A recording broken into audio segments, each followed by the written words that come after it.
एक गांव में राजू नाम का एक आदमी रहता था। उसके पिताजी बहुत धनवान थे। एक दिन राजू ने सोचा, अरे मेरे पिताजी के पास इतनी सारी दौलत है, अगर वो मेरे हवाले कर दें तो मैं इस गांव की सारी जमीन खरीद कर यहाँ पर अपनी फैक्ट्री लगाऊंगा और खूब पैसे कमाऊंगा। तब राजू अपने पिताजी के पास जाता है और उन्हें कहता है, पिताजी मैं आपकी इकलौती औलाद हूँ, आपके बाद वैसे भी ये सब मेरा ही है, आप अपनी सारी दौलत मेरे हवाले कर दीजिए। ये सुनकर शिवाजी ने कहा, बेटा तुम अभी अपनी पढ़ाई पर ध्यान दो, मैं चाहता हूँ कि तुम पढ़ लिख कर पहले एक काबिल इंसान बन जाओ, फिर मैं ये सारी दौलत तुम्हारे हवाले कर दूंगा। ये सुनकर राजू ने कहा, ठीक है पिताजी मैं ऐसा ही करूंगा। राजू का एक दोस्त था जिसका नाम अमर था। अमर राजू के पास आता है और कहता है, अरे राजू मैं तुम्हारे पास ही आ रहा था, तुम फिर से फेल हो गए हो। ऐसा सुनकर राजू, अरे सत्यानाश, मतलब वो बुढ़ा अब मुझे फूटी कौड़ी भी नहीं देगा। तब अमर ने कहा, अरे राजू तुम्हें किस बात की फिक्र है, तुम्हारे पिताजी हमारे गांव के सबसे बड़े धनवान आदमी हैं, अगर तुम फेल भी हो गए तो क्या हुआ, तुम अब कोई भी बिजनेस कर सकते हो। अमर की बात सुनकर राजू ने कहा, अरे अमर मेरे पिताजी ने साफ साफ कहा है कि जब तक मैं पढ़ लिख कर काबिल इंसान नहीं बन जाता तब तक वो मेरी जायदाद मेरे हवाले नहीं करेंगे। तब अमर ने कहा, देखो राजू, पहले तो तुम जानबूझकर क्लास में भी नहीं जाते थे, इसलिए तुम फेल हो गए और अब तुम्हें पढ़ाई के बदले में इतनी सारी दौलत मिल रही है, तो अब तुम खूब दिल लगाकर पढ़ना, फिर तुम इस सारी दौलत के मालिक बन जाओगे। तब राजू ने कहा, हाँ अमर तुम्हारा आइडिया बुरा नहीं है, इस बार मैं पढ़ लेता हूँ। राजू पढ़ने लिखने के लिए शहर चला जाता है। इस तरह कई साल बीत जाते हैं। राजू के पिता का देहांत हो जाता है और वो पढ़ाई छोड़कर अपने गांव में वापस आता है। अब शिवाजी की सारी दौलत राजू के पास आ चुकी थी। तब वो बहुत ही खुश हो जाता है और कहता है, अब मेरे पास सारी दौलत आ चुकी है, अब मैं इस दौलत से गांव की सारी जमीन खरीद लूंगा। अगले ही दिन राजू सब गांव वालों को अपने पास बुलाता है और कहता है, सुनो गांव वालों, मैं तुम सब गांव वालों की जमीन खरीदना चाहता हूं, फिर मैं इस जमीन में एक फैक्ट्री लगाऊंगा। इस फैक्ट्री से तुम लोगों को भी बहुत फायदा होगा, तुम लोग भी इस फैक्ट्री में काम करना। ये सुनकर एक गांव वाले ने कहा, अरे हम तो किसान हैं, सारी जिंदगी से खेतों में काम करते आए हैं, हमें और कोई काम करना नहीं आता, और वैसे भी ये जमीन हमारे पुरखों की निशानी है, हम अपनी जमीन तुम्हें नहीं देंगे। ये सुनकर राजू को काफी गुस्सा आता है और वो कहता है, अरे तुम अनपढ़ गवार लोगों को क्या पता कि फैक्ट्री के कितने फायदे होते हैं, तुम मुझे ये जमीन बेचो या ना बेचो, मैं ये जमीन हासिल करके रहूंगा और यहाँ पर अपनी फैक्ट्री भी लगाऊंगा, तुमने जो कुछ करना है कर लो। ये सुनकर गांव का सरपंच कहता है, देखो राजू, यहाँ अब तुम्हारी दादागिरी नहीं चलेगी, तुम चुपचाप यहाँ से चले जाओ। कमिश्नर साहब मेरे बहुत अच्छे दोस्त हैं, वरना मैं उनको बुलाकर तुम्हें अंदर करवा दूंगा। ये सुनकर राजू, हाँ अभी तो मैं जा रहा हूँ, तुम मुझे पुलिस की धमकी दे रहे हो बुढ़े, मैं तुम्हें इसका बदला जरूर दूंगा। ऐसा कहकर राजू वहाँ से तो चला जाता है, पर वो वापस आकर सोचने लगता है कि आखिर इन गांव वालों से जमीन कैसे ली जाए। तभी वहाँ उसका दोस्त अमर आ जाता है।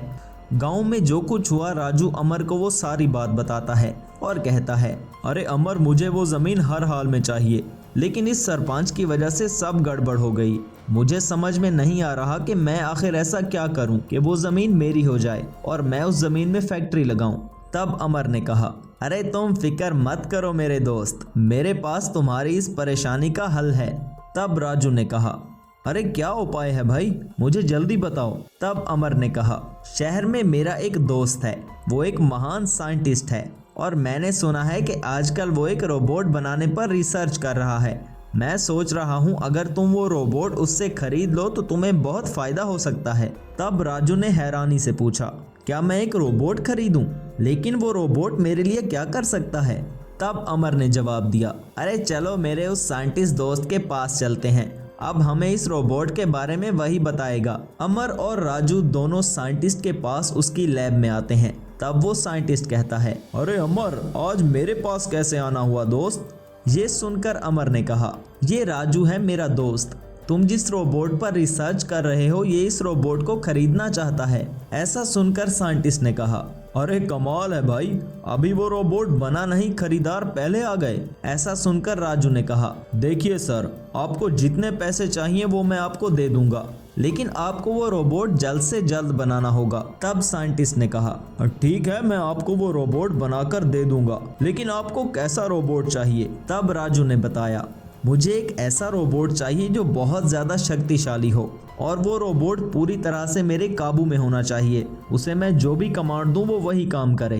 तब साइंटिस्ट ने कहा, ठीक है राजू, आपका काम हो जाएगा।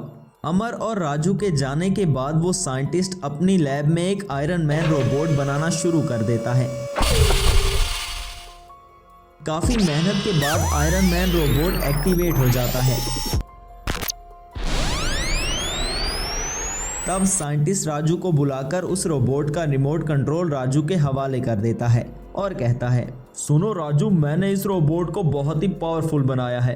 तुम इस रिमोट कंट्रोल की मदद से रोबोट को कंट्रोल कर सकते हो। अब तुम इस रोबोट को जो भी कहोगे ये वही करेगा। Raju magical iron man robot को लेकर गांव में आ जाता है तो उसे देखकर गांव वाले परेशान हो जाते हैं। तब गांव का एक आदमी कहता है, अरे बाप रे, ये तो एक रोबोट है और हम ठहरे मामूली इंसान, हम इसका कुछ नहीं बिगाड़ सकते। राजू गांव की जमीन पर कब्जा कर लेता है। तब उसे रोकने के लिए वहां पुलिस भी आती है, लेकिन वो रोबोट बहुत ज्यादा शक्तिशाली था, इसलिए वो सब गाड़ियों को भी तबाह कर देता है। तब राजू ने गांव वालों से कहा, मैंने कहा था ना कि तुम लोग ये जमीन मेरे हवाले कर दो।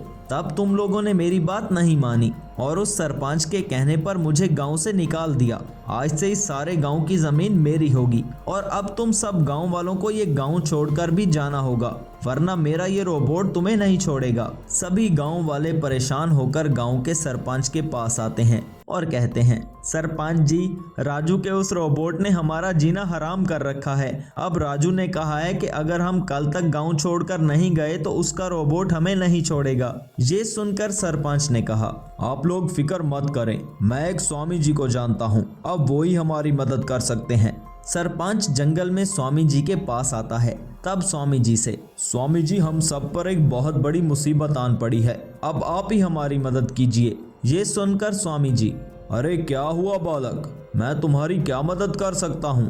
तब सरपंच ने बताया, स्वामी जी, हमारे गांव में एक खतरनाक रोबोट आ चुका है और वो हर तरफ तबाही मचा रहा है। हम मामूली इंसान उस रोबोट का सामना नहीं कर सकते, इसलिए मैं आपके पास मदद के लिए आया हूँ। ऐसा सुनकर स्वामी जी, आज तक जो भी मेरे पास मदद मांगने के लिए आया है वो कभी खाली हाथ नहीं गया, मैं तुम्हारी मदद जरूर करूंगा। तब स्वामी जी वहां पर एक मैजिकल जेसीबी रोबोट को प्रकट करते हैं और कहते हैं, इस रोबोट का सामना इस दुनिया का और कोई भी रोबोट नहीं कर सकता। तुम इस रोबोट को अपने साथ लेकर जाओ, तुम्हारा काम हो जाएगा। गांव का सरपंच स्वामी जी का धन्यवाद करता है और जेसीबी रोबोट को लेकर अपने गांव की तरफ निकल पड़ता है। वहां जमीनों पर कब्जा करके राजू बहुत ही खुश होते रहता है और कहता है, अब मेरे पास ये शक्तिशाली रोबोट है, अब मेरा कोई कुछ नहीं बिगाड़ सकता। मैं अब इस रोबोट की ताकत से पूरी दुनिया पर राज कर सकता हूँ। ये मामूली इंसान अब मेरा क्या कर सकते हैं। राजू की कमांड पर आयरन मैन रोबोट सरपंच का घर तोड़ने के लिए जाता है। तब वहां उसके सामने मैजिकल जेसीबी रोबोट आ जाता है। ये देखकर राजू ने कहा, अरे ये दूसरा रोबोट कहां से आ गया? Magical JCB robot iron man robot पर हमला कर देता है और उसे वहां पर खत्म कर देता है। गांव वाले राजू को पुलिस के हवाले कर देते हैं। इस तरह मैजिकल जेसीबी रोबोट गांव वालों के लिए मसीहा बन जाता है। का एक आदमी रहता था, वो एक मैकेनिकल इंजीनियर था, लेकिन वो जॉबलेस था, इसलिए वो काफी परेशान था और वो अपने गांव में एक वर्कशॉप बनाता है और वहां सब गाड़ियों की रिपेयरिंग का काम करने लगता है। एक दिन उसके पास गांव के सरपंच का बेटा आता है। उसके पास एक कार थी और वो हर वक्त खराब हो जाती थी, इसलिए सरपंच का बेटा विक्रम कहता है, लगता है अब इस खटारा कार को बेचना पड़ेगा, मैं तो तंग आ चुका हूँ इससे। तब बॉबी ने कहा, अरे आपकी कार तो बहुत अच्छी है, ऐसी गाड़ी इस गांव में और किसी के पास नहीं है। अगर मुझे कहीं काम मिल जाता तो मैं अपने लिए एक मैजिकल कार जरूर बनाता, ये मेरा सपना था। ये सुनकर विक्रम ने कहा, मैं तुम्हारा ये सपना पूरा कर सकता हूँ, तुम्हें जो भी चाहिए मैं तुम्हें ला कर दूंगा, बस तुम अब मेरी इस कार को एक सुपर कार बना दो। विक्रम अपने घर जाता है। तब उसके पिताजी के पास एक आदमी आता है और वो कहता है, सरपंच जी, हमारे गाँव में कुछ चोर घुस आए हैं। तब विक्रम ने कहा, पिताजी, मैं एक कार रोबोट बनवा रहा हूँ अपने दोस्त से।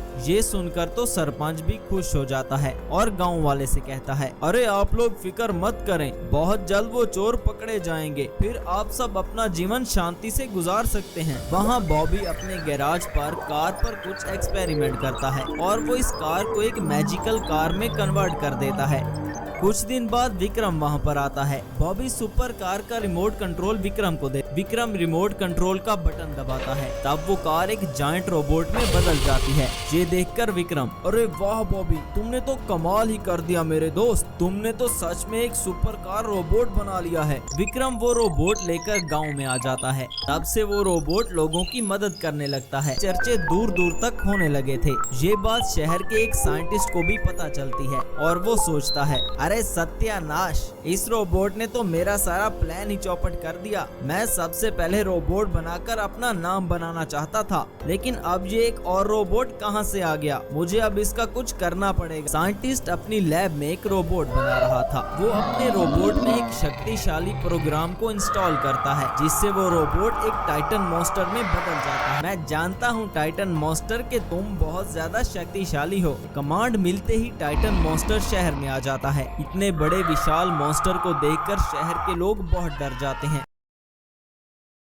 तब वहाँ खड़ा एक आदमी कहता है, अरे ये इतना बड़ा राक्षस कहाँ से आ गया? ये अब हमें जिंदा नहीं छोड़ेगा। तब दूसरे शहर वाले ने कहा, अरे मूर्खो, सब लोग अपनी अपनी जान बचाकर भागो, वरना ये हमें जिंदा नहीं छोड़ेगा। तब वो आदमी पुलिस को कॉल करता है और कहता है, हेलो पुलिस, हमारे शहर में एक खतरनाक टाइटन मॉन्स्टर आ चुका है और वो हर तरफ तबाही मचा रहा है।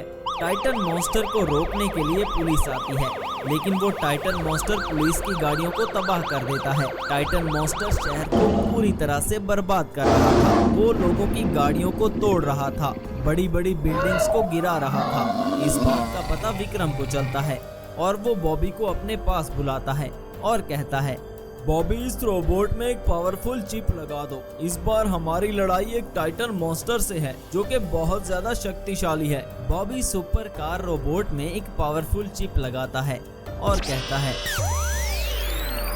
विक्रम, तुम जल्दी से इस रोबोट को लेकर शहर में चले जाओ, वरना वो टाइटन मॉन्स्टर सब कुछ खत्म कर देगा। विक्रम का सुपर कार रोबोट शहर में आता है। वहाँ वो टाइटन मॉन्स्टर हर तरफ तबाही मचा रहा था। तब उसका सामना सुपर कार रोबोट से होता है। रोबोट को देखकर टाइटन मॉन्स्टर कहता है, तुम मेरे रास्ते से हट जाओ कार रोबोट, वरना मैं तुम्हारे पुर्जे पुर्जे कर दूंगा। मुझे इस शहर को तबाह करना है।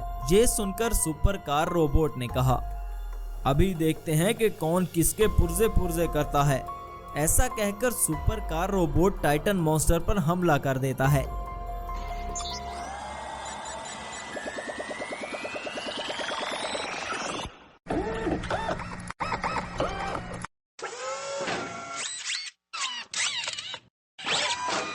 और आखिर में super car robot Titan monster robot को खत्म कर देता है।